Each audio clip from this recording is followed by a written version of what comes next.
So I really appreciate Sean's topic because it's one that's been in the news a lot, and a lot of people discussing whether this is a good thing or a bad thing. So to me, it's a great controversial kind of topic to bring up. And plus, it's a good time to present it right before lunch while we're all getting hungry. Um, these are Sean's words. He says, I would like to thank my family and friends for their support. Special thanks to Mr. Wade and Miss Maymay as my thesis teacher, and Mr. Minnow for being my thesis advisor. Thank you to all the teachers who had helped me practice and gave me a lot of insights. Also, special thanks to Fofo for letting me borrow his laptop, and John for letting me practice in his house. I'd also like to thank Mr. Doney and Ms. Priska for being my panelists on my final project at CBCS. Also, thank the school and the kitchen staff for always providing nutritious lunch. Sean's title is The Hunger Games. Is MPG ending hunger or an unending blunder? All right. Give me a second to set the timer up, and I'll tell you when you can start.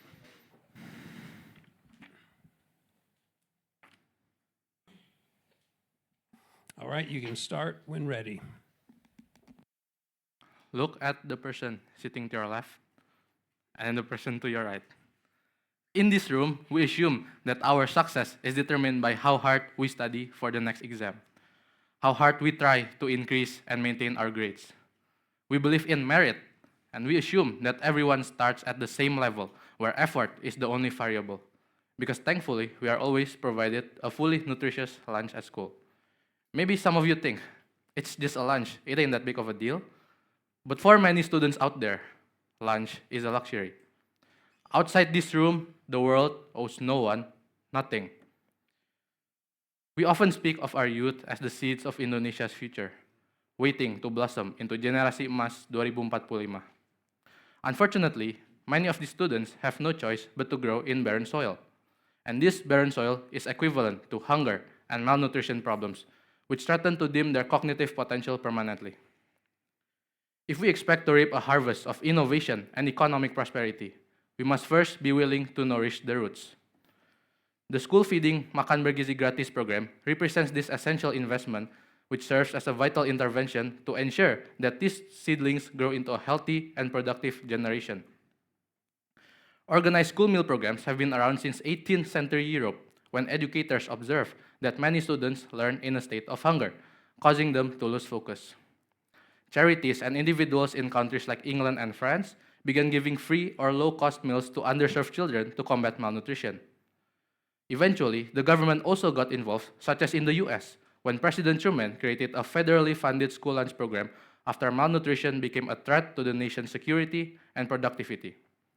Seeing the benefits, many countries began to implement similar initiatives Many countries began to implement similar initiatives because it improved the children's health and performance in education.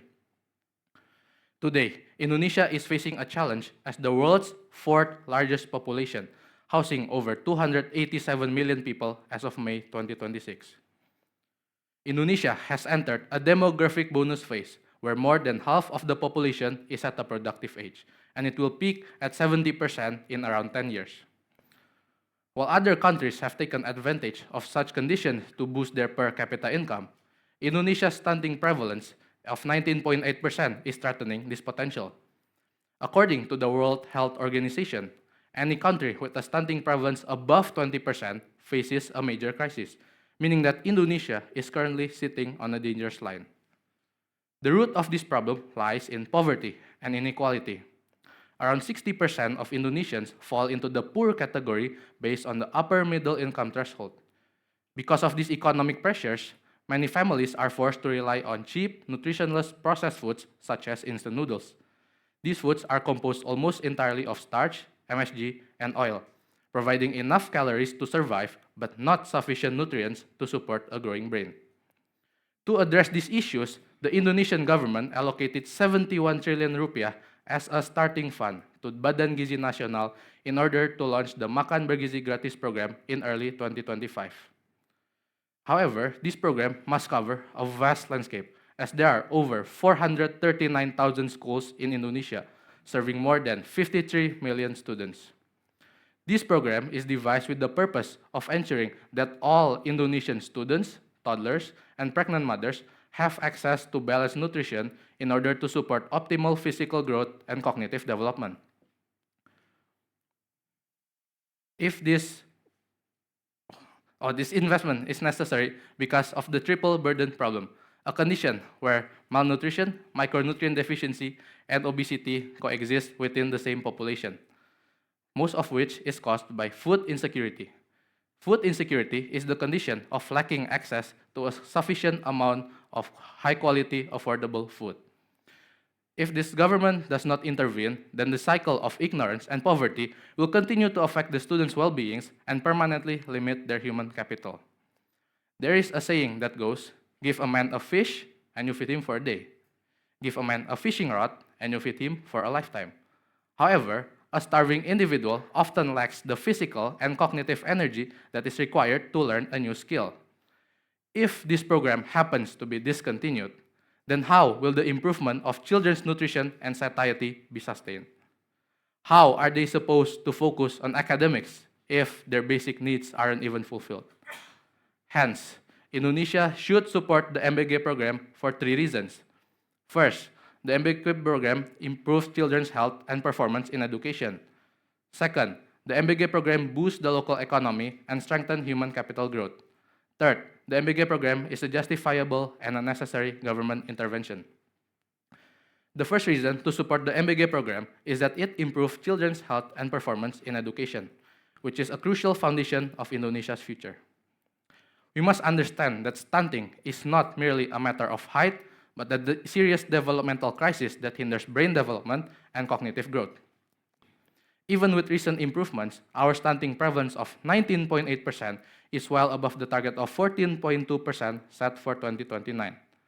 Scientific research emphasizes that meeting daily protein standards is important to prevent further cognitive impairments. Simply put, a child cannot be expected to build a future when their own body is struggling just to build a brain. The MBG program addresses this by serving nutrient-dense meals packed with protein, fiber, iron, and other nutrients that are essential for neurological development and cognitive growth.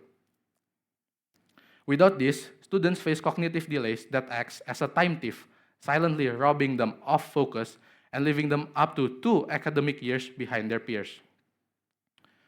Evidence from global studies confirm that free school lunches increase nutritional calorie intake and reduces the rate of both malnutrition and obesity. By providing these meals, it could improve the students' overall health and development. Furthermore, hunger directly dictates behavior and success in the classroom. Students struggle to focus when they are faced with food insecurity, which leads to lower success rate, lower test scores, and higher absenteeism. Malnourished students have shorter attention spans compared to their classmates whose nutrients are fulfilled. Studies by Adolphus confirm that regular nutritious meals boost classroom behavior and performance on math and reading tests.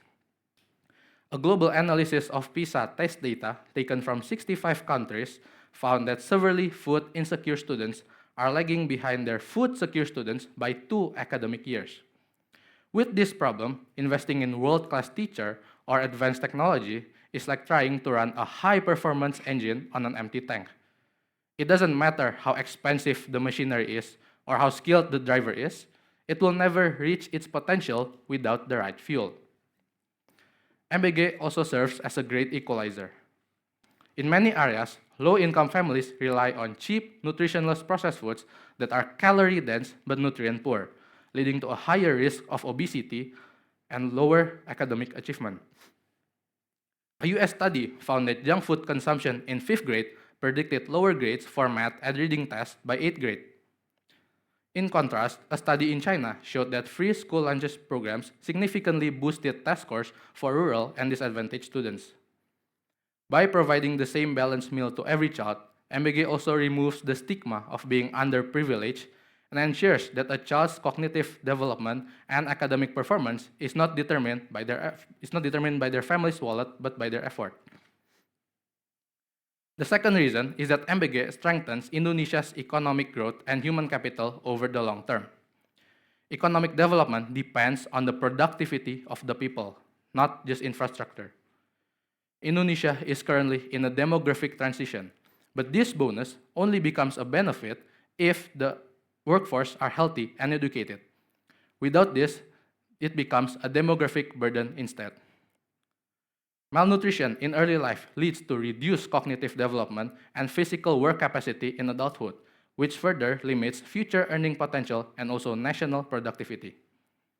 This problem directly affects our national growth because a population that grows up malnourished struggles in the labor market, and they tend to be dependent on public healthcare and social assistance.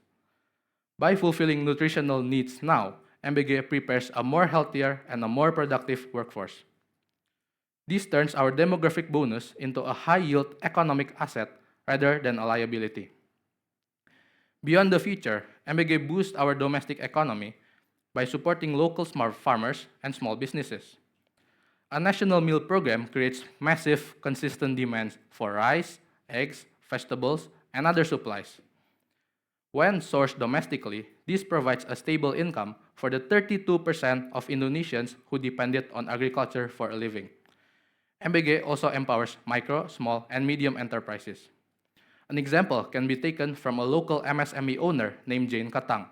She successfully expanded and boosted her business, becoming a primary raw material supplier for the MBG program in the Siau Islands, North Sulawesi. Her store, called Aiko Maju, supports kitchens serving over 2,400 students across 154 schools. The massive budget is not disappearing into a black hole. It is an investment circulating through the hands of our own communities. In this, MSMEs represents 90% of businesses, 60 to 70% of employment, and 50% of GDP in Indonesia. Supporting them through the MBG program strengthens the entire nation's economic backbone. MBG also creates employment and job opportunities for low-skilled workers, especially in the food supply chain, from cleaning and cooking to packaging and transportation. These jobs are vital for reducing unemployment among those low-skilled workers. Other than that, a study of Sweden's school lunch reform found that it increased lifetime income by 3%, far exceeding the cost of the meals. Similarly, Japan's efficient farm-to-table model has turned school feeding program into a stable engine for local growth.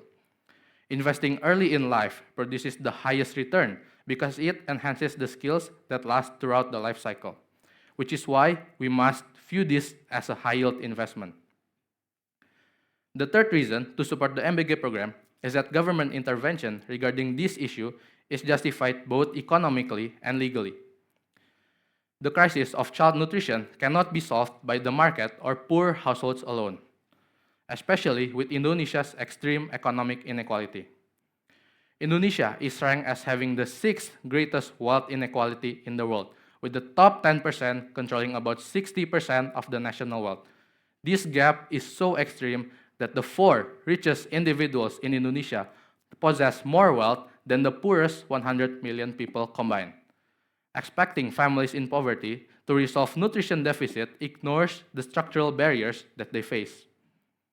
As the saying goes, beggars cannot be choosers, which is why the government has the moral and economic duty to intervene. This intervention is also mandated by the law. The Universal Declaration of Human Rights defines the right to food as a necessity for health. Indonesia has incorporated this principle into its own legal framework as seen in our 1945 Constitution, which states that destitute people and neglected children shall be nurtured by the state. These laws are not just ink on paper. They are promises that a child's potential will not be limited by poverty. Furthermore, the Constitution guarantees the right to education and requires the government to reallocate at least 20% of the budget to this sector. When poor nutrition hinders education, providing that nutrition becomes a part of the government's duty because fulfilling basic needs like food is a right, not a privilege. National school meal programs are used in many countries worldwide to ensure consistency and equity. Without a national program like MBG, nutrition standards would be fragmented and also unfair. Ultimately, to close the academic gap and escape the cycle of poverty, the country must guarantee this right. MBG is not a waste, but a strategic fulfillment of the state's constitutional and economic responsibilities to its citizens. While the benefits of MBG program are clear, we must also address the red flags that are raised during its implementation, starting with concerns over food safety. Critics argue that free often means poor quality because there's no such thing as free lunch. They point to reported cases of food poisoning as a proof of failure. However, this program must be viewed against the massive scale of 60 million beneficiaries, and these incidents actually represent a very small percentage of the total meals served daily. The solution is not to abandon the program, but to evaluate and punish the kitchens that are responsible, since this is a procedure failure, not a vision failure. The National Center of Excellence is enforcing stricter hazard analysis critical control point safety standards and training thousands of workers to follow the rules. Every incident is regrettable, but early turbulence in a new national system should lead to better protocols instead of abolition. Second, many people doubt the integrity of the program, fearing that such a massive budget is naturally prone to corruption. But the risk of corruption exists in every sector, which is why transparency must be enforced. The government has designed a decentralized system where 80% of the funds go directly to local service kitchens. This local control reduces the risk of manipulation at the top and ensures that the money circulates within the community it is meant to serve. To back this up, the government also launched the Jaga Dapur MBG app in collaboration with Kejaksaan RI. This app allows parents and students to upload evidence if they see any menu issues, kitchen complaints, or suspicious price markups. Every kitchen is also required to upload their daily menu and nutritional content on social media. We are not just relying on good intentions, we are also using a system of digital oversight to ensure that every rupiah actually reaches the students' plates. In addition, history shows us that successful programs in nations like Brazil and Finland did not achieve perfection overnight. Those countries also faced skepticism and logistical failures in their early days. They didn't wait for the perfect economy to feed their children. They feed their children to create a more perfect economy, and Indonesia must do the same. By now, it is clear that the MBG program is a critical necessity for Indonesia's future. We began by analyzing how providing essential nutrients directly tackles the stunting problem, ensuring that a child's cognitive and physical growth is not determined by their lack of nutrition. Next, we examined the program's role in boosting the local economy, strengthening the nation's human capital. Finally, we also analyzed how and why the government intervention regarding this issue is both justified in economic and legal perspectives. Since these issues exceed individual capacity and require a coordinated national response, the MBG program emerges as the most viable solution. A farmer does not look at the seed he sows as a loss of grain, but as the beginning of harvest. Similarly, the MBG program should not be viewed as a drain on our national budget, but as the essential cultivation of our human capital. So for many of those children that are growing in barren soil, the MBG program acts as the fertilizer for that soil, ensuring that Generasi Emas 2045 reaches a full bloom. There might be flaws, as there are critics. There might be praisers, as there are haters. But currently, it is far too early to demand immediate results, because the day you plant the seed is not the day you will eat the fruit. So, in the end, as citizens of Indonesia, we must shift from being passive observers to become active stewards of this initiative.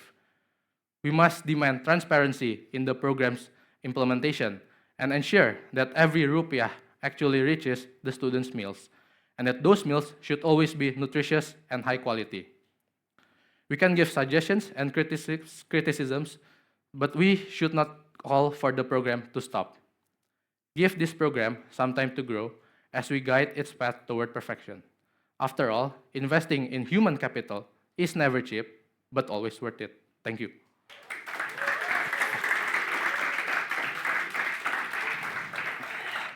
Thank you, Sean. Good job. The panelists today are Mr. Doni and Ms. Priska. We'll let Mr. Doni go first. Hello, Sean. Oh, sir. Yeah. First of all, yeah, thank you very much for the great presentation that you've given to us, all of us here. Yeah, I need to praise you for, yeah, it's a really good presentation. It's very smooth.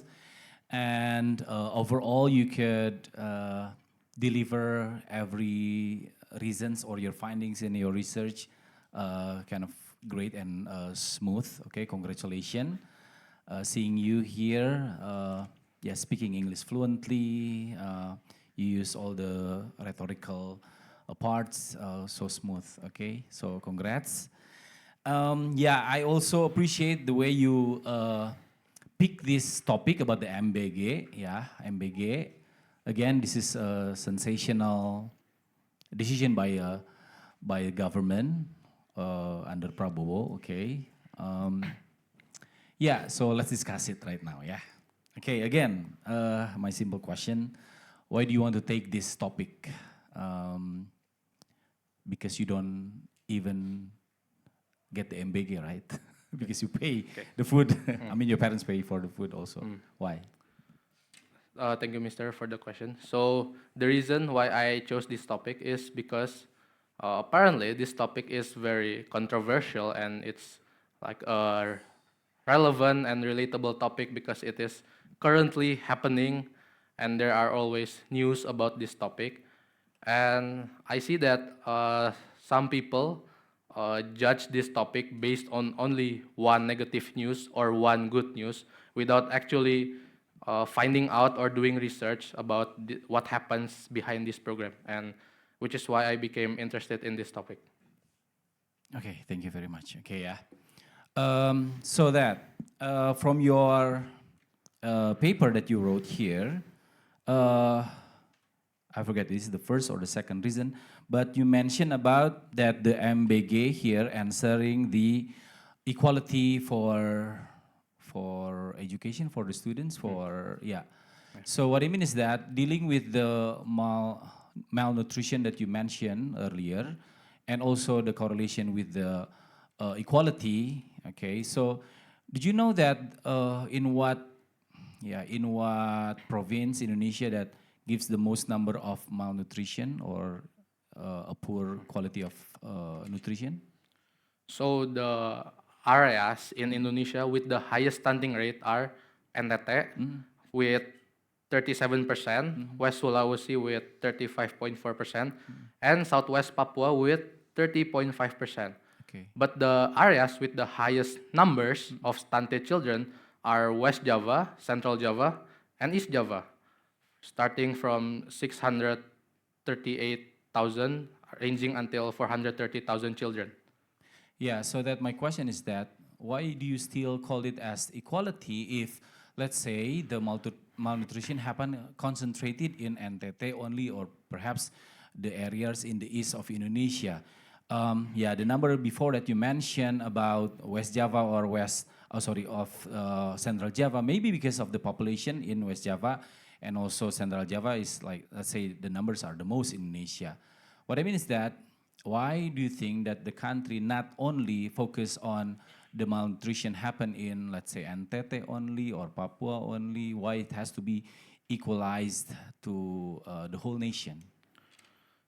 So this program should be equalized to the whole nation.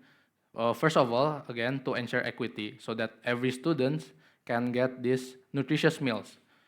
Even if some of the students does not suffer from stunting or malnutrition, they can at least get this nutritious food and fix their daily nutritional intake, because some students actually consume unhealthy foods, but when they get this MBG, they are used to consume nutritional food. And As for why this program does not start with the highest rates or with the areas with highest rate of stunting prevalence, it's because that as we know that the stunting prevalence in Indonesia is 19.8%, meaning that 1 in 5 children is stunted, and this MBG program is actually already being implemented in all 38 provinces, and with the purpose of ensuring that every children that is stunted or not stunted also can fix their nutrition intake. Yeah, because what I read also in Pedoman MBG also, right, in the part of E, prinsip, MBG has to be given like on target, has to be exactly on the target. What I mean is that, some schools like in West Java or in Jakarta, or even though they are the government school, I don't think that they need to get the MBG because based on fact is that they don't need it because basically the parents are able to serve good food for them. What do you think about it? So if the students or families believe that they are able to afford their own food, afford their own nutrition, then it is okay for them to refuse the MBG program, which means that they will not get it because this program is not mandatory. And if people think they are able, then they don't need to accept this MBG every time. And recently, Prabowo also changed the priority of the program from universal to priority. And the BGN has created a special unit called the Tim Optimalisasi Penerima Manfaat, which was launched in late April, and they are gathering surveys and data of the children that actually really needed this program. Okay, so that it means that there are a lot of things to be to be justified or to be prepared or to be fixed in this program, right? Okay, so this is what I see. Okay, that this program maybe needs to be more revised in a sense that because maybe it's not like on target. Yeah, what I mean is that I read the news. Okay, so that this MBG program, do you know that how much the country spent in in a year or even in a month for this MBG program? They spend around 1.2 trillion rupiah per day. day. Yeah, per day, right? Per day. Okay, so next, my question is that do you know that, what fund this from what post does the MBG program take out from APBN? So the MBG, the budget in the Badan Gizi Nasional itself is taken from cross-sectoral in the APBN. It takes 223 trillion from the education sector, and then 24.7 trillion from the health sector, and 19.7 trillion from the agricultural sector.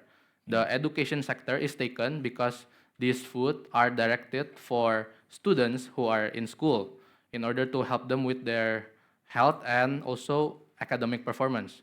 And it is taken from the health sector because this program is also directed for pregnant mothers, breastfeeding mothers, and also toddlers under 5 years old. And as for the agricultural sector, is taken for the kitchens that are currently being built. Yeah. The fact that at first the MBG it has to be given for 6 days and then later becoming only 5 days, and then now I read the news is the plan they plan to give the MBG only for 4 days. So maybe the regulation will keep changing, okay? And then on the other side also, from the education sector also, they took out, let's say, almost 30%, right, from the education, which actually resulting that like thousands of guru honorer was were actually unpaid lately. Okay, I read this news and this April. What do you think about that? Do you think that this MBG still need to proceed, even though maybe the program is good, but in fact that there are a lot of homeworks need to be fixed first? What do you think about it? So I believe that a common misconception about the budget of this program is that it cuts from the educational programs such as like for teachers' welfares and Dana Boss and other things like that.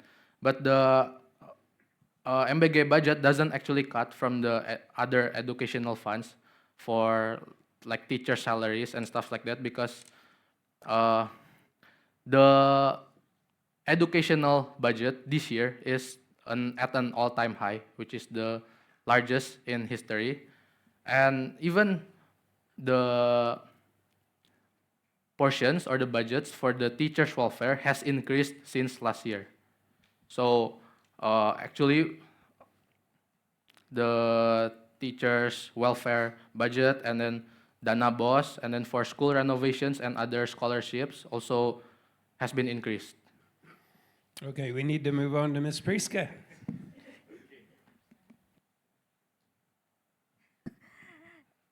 Okay, thank you. Well, hello, Kevin Chan. Yeah, congratulations. I think your thesis is truly impressive. Your research is comprehensive and well structured, and I love the way you analyze the data thoroughly. Yeah. Thank you, Miss. Yeah, in the opposite of Mr. Doni. Yeah, I agree with you that this program needs more time to grow, yeah, and it must be continued. Okay, in your thesis, you mentioned that this program also benefited micro and medium enterprises, but in the reality, yeah, even I know like some people near me, they are from upper class society and they have like several kitchen of MBG. And then do you know why it can be happen? Because it's like the project, okay, do you want to have this project? Okay, you can provide for this region or this region, yeah, something like that. Okay. Thank you, Miss, for the question. So the MSMEs that is referred to here are actually like the farmers, the food ingredient suppliers like for egg farmers, chickens, vegetables, and other stuff like that. As for the kitchen, they're actually using like investor because in order to build the kitchen, it needs a huge amount of money, which probably, no offense, but small businesses could not afford, and which is why they use partners that already have a huge amount of money and they are willing to invest in the kitchen. Yeah. So yeah, it needs them, yeah, to manage it. Okay. And did you do some research for the implementation in other countries, how they built this program? Because yeah, this program also like Indonesia, as far as I know, yeah, it's not only for the schools, yeah, but also for the yeah, children for 5 years old, yeah, and then pregnant women, yeah, and it's applied also in our region. I only did some basic research on other countries like Japan, USA, Brazil, and India. And it actually depends on the country's conditions, such as population density, budget, and even their like mindset. Because, like say in Japan or South Korea, they already built their kitchen is built in the schools, and they already built schools with they built their schools with kitchens and nutrition in mind. Well, compared to other countries like India or Indonesia, they didn't build schools with kitchens in mind. So they only focus on the classrooms and other stuff. They did not think of the kitchen, which is why when they finally start to implement this school lunch program, they need to build like other kitchens. Okay, so they build kitchens in schools like that. What, as far as you know, yeah. For our countries like in SD negeri, yeah, or SMP, SMA negeri, can it be implemented? What do you think? Um, as of now, some schools in Indonesia, like I said before, Indonesia didn't really build schools with kitchens in their mind. So probably some schools does not have like extra land or extra space that could be used to convert it into kitchen. Well, compared to schools like CBCS, probably they already have a kitchen in mind since the first place, or they have extra land to convert it as kitchen. So it actually also depends on the schools, but most of the schools does not have the good layout for the kitchen, because a standard kitchen needs a dry and cold storage, kitchen area, cooking area, preparing area, and then also they also need to install IPAL, instalasi pengolahan air limbah, which is basically wastewater, and also then they need the like the packaging area, and there's a lot that needs to be built. So probably some schools are not ready for that. For now, yeah. Okay. Do you have like original idea to make this program succeed? Like one or two ideas? Like, yeah, probably in the protocol or whatever it is.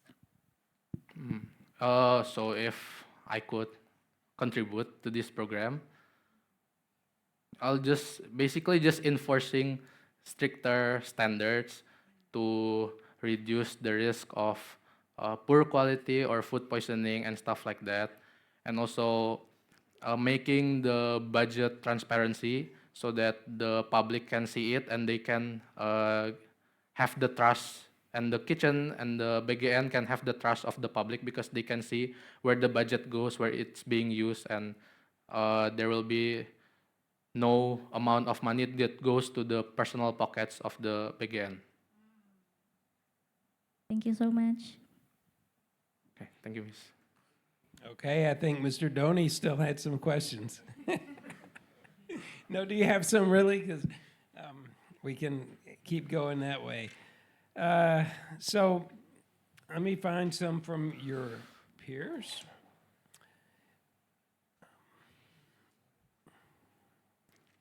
Yeah, I think you've answered a lot of the questions from your peers, which are all sort of comparing education budget and food budget, like teaching versus versus food. And would you say that they're both equally important, or if we see if you had to choose one, would it be feeding the kids or would it be teaching the kids?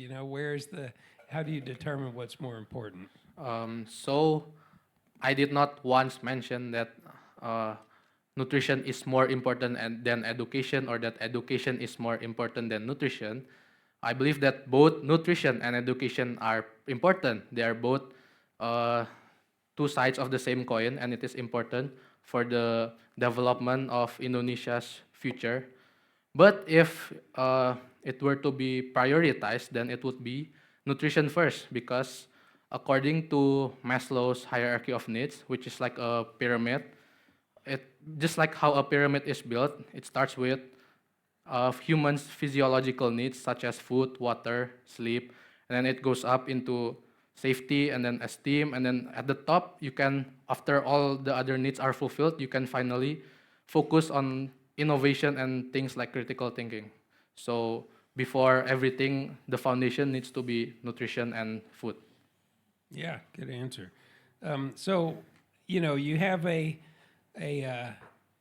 peer who's going to argue some things maybe a little different than you later in his thesis. And one of the things that people would say is, instead of giving kids food, let's, find those who really are in need and give them what they need to supply their own food, or something like that. In other words, instead of this giant solution for everybody, let's find those people who really are in need and then give them either financial support to help them with those things, or maybe a free lunch program where you have to apply and show your need before you get it. What do you think about those ideas? The idea of giving money directly to the people in need, I believe it's not a really great idea, because the money could be misused for things like maybe bills, debts, motorcycle installments, cigarettes, and it is not determined that they will use the money to buy the nutrition food that the money is actually targeted for. What about just as far as feeding students? How about in America, I think you have to show that you have need before you get the free program, right? The free food program. What's wrong with that? There's nothing wrong with that actually, because like I said before, the Badan Gizi Nasional has already created a team uh, to do surveys and collect data of the people who actually needed this program. You would be in favor of having students come in and apply to get free lunch so that maybe just a small percentage would receive the free lunch at the school. Is that what would you be okay with that? That should not be a problem. Okay. Okay, your time is up. Done a good job, Sean. Thanks.